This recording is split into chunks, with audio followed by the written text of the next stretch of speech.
Mario Lopez. What's up, y'all? Mario Lopez joining me now on Zoom from the NBC drama New Amsterdam, Ryan Eggold. Welcome to the show, Ryan. How you doing?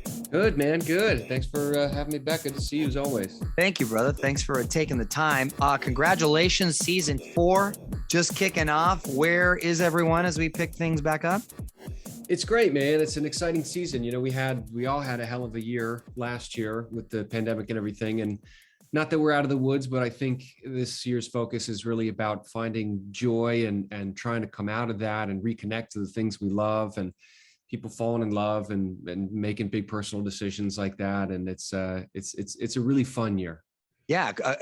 According to the promos, it looks like a lot of lovin's going on. A little bit of smooching. Yeah. You showing skin this season?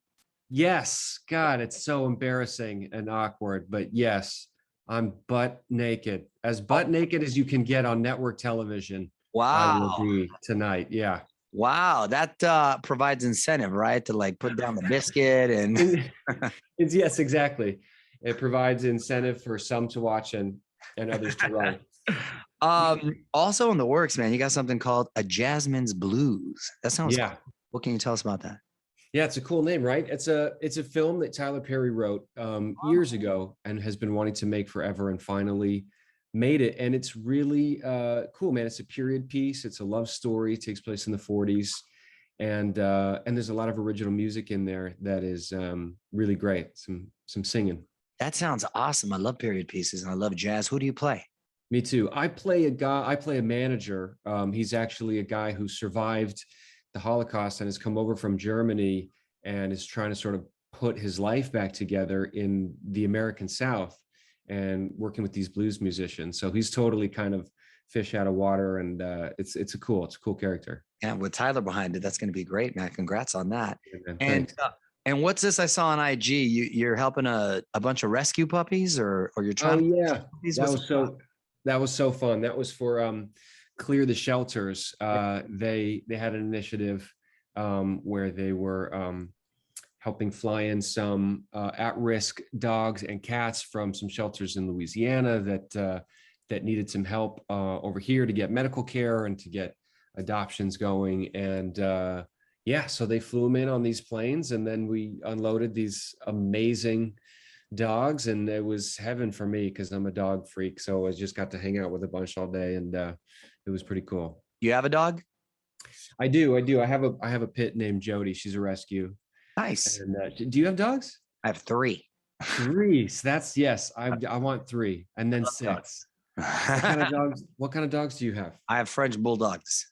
Amazing. 3 Frenchies. Yeah, I got 3 kids. Each kid's got a dog. That's amazing. The dog has a dog. It's ridiculous. That's why I got the dog, actually, for the other dog to kind of keep it going. And right. My one dog is like living forever. Right. I told my wife, I said, Julio just plans on living forever, I guess. He's just hanging out forever. In the castle. You know, Jocko on our show, he's got 2 Frenchies as well. So you guys should have a French bulldog play date. I love it. They're the best little dogs. They're awesome. I should have asked you this regarding Jasmine's Blues, but you're a musician as well, right? I play a little bit. I play guitar and piano. Okay. And yeah, man, God, if I had it to do over again, I would go back to the beginning and I would just freaking be a rock and roll star. That's the way to go. Forget this acting thing, man. Right? Yeah. Music's the cool. I feel like music's the coolest. Then actors was definitely behind that. Both definitely cool. See, and I'm telling my kids right now, because my daughter's really good at piano too. Did you go through a time where like you didn't want to play and I don't take lessons anymore? What did your parents tell you to help you so I can steal from that? Dude, I have nothing good to offer you other than you can tell her how dumb I was, in the sense my parents tried to put me in piano lessons when I was a kid. I took like 1 or 2 lessons and I was like, this is lame. Like, piano's for nerds. I don't want to do this. Right. And then later on my own, and my dad plays beautifully, I should say. So I picked up from him a little bit. And then later on my own, I just kind of, pick up a few things here and there from friends and my dad and just kind of sit and play and sort of figure it out that way. And now I love it. And I have a good sense of the piano. I can play well for someone who's not that practiced. But man, what I would give to go back in time and take those lessons and really understand everything. Like, I don't know how you express that to a kid. We're recording this. I'm going to Okay. play this for her. That was a big help. Good. Thank you. That actually was really, really cool and appreciate it. Thank you. What about dating? Are you single right now or? I am, I'm out there. Okay. Very good. Seeing someone perhaps, don't want to jinx it or throw a monkey wrench in it. Nice. Yes, fingers crossed. Are you, and I don't want to know any names or anything, but do you prefer them? Jennifer Aniston. I'm not saying anything. Okay. I'm not saying anything. I may have heard of her.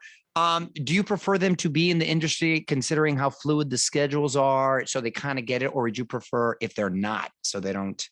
Totally. I'm curious what you think on this too. For me, I think I find that it's easier. It's nice dating someone not in the industry. It is. Because when you're in this industry, it gets it's easy to be all, I don't know what the right, just sort of self-consumed. Sure, and everything's important and all this movie and all this, but and everything becomes so, it's nice to have somebody remind you like, dude, relax, it's not that important, and someone with their feet on the ground. So yeah, that's my 2 cents. What do you think? Yeah, no, I think, there's pros and cons in both, right? Because that person that helps keep you centered and real. Yeah. What do you mean you now have to work? You told me we plan it. Well, I'm not, the schedule changes and this and that. It's kind of hard, right? So, but if you get a good understanding person, obviously, as you know, so don't discriminate. Keep the No, exactly. It is true. It is really nice when you do date someone who does what you do. They get it. They get it. They get the late nights or the whatever all that stuff. Yeah. Exactly. Yeah. Sounds. I'm sure you're doing just fine with your music playing, cute pit bull having. You get the guitar out. There you go. Yes, woo away. Well, meanwhile, we will be watching New Amsterdam, which is on Tuesdays on NBC. Ryan, thanks for checking in, brother. Thanks, man. Good to see you. On with Mario Lopez.